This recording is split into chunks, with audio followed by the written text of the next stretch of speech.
In a little town in Luxembourg, a captain of the forest guards was in deep conversation with the butcher when an elderly woman entered the shop.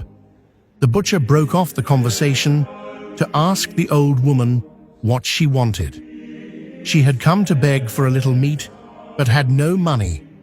The captain was amused at the conversation which ensued between the poor woman and the butcher. "Only a little meat, but how much are you going to give me?" the butcher asked her. "I am sorry," the woman responded. "I have no money, but I will hear mass for you." Both the butcher and the captain were very indifferent about religion, so they at once began to scoff at the old woman's answer. "All right then," said the butcher, "you go and hear mass for me, and when you come back, I'll give you as much meat as the mass is worth." The woman left the shop and returned an hour later. She approached the counter, and the butcher, seeing her, said, "All right then, now we will see." He took a slip of paper and wrote on it, "I heard a mass for you." He then placed the paper on the scales and a tiny bone on the other side, but nothing happened. Next, he placed a piece of meat instead of the bone, but still the paper proved heavier.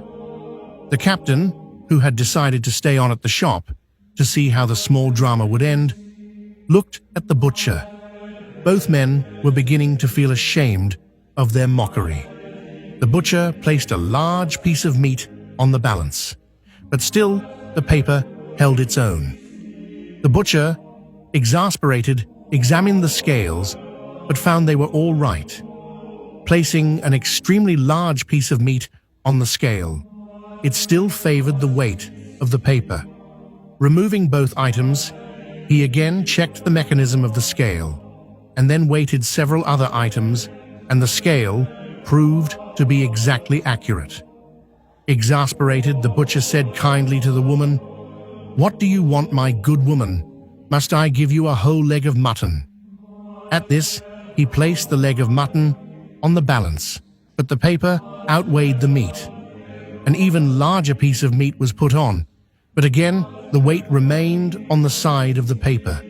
This impressed the butcher so much that he converted and promised to give the woman her daily ration of meat. He kept his promise, and the business flourished more than it ever had before. As for the captain, he left the shop a changed man and became an ardent lover of daily mass. Because of that incident, he became a daily attendant at mass, and his children were trained to follow his example. Peace and happiness in the home increased as the love of God grew in the family. 2 of his sons became priests, one a Jesuit and the other a father of the Sacred Heart. Later, when his sons became priests, the captain advised them to say Mass well every day and never miss the sacrifice of the Mass through any fault of their own. Father Stanislaus finished by saying, "I am the religious of the Sacred Heart, and the captain was my father."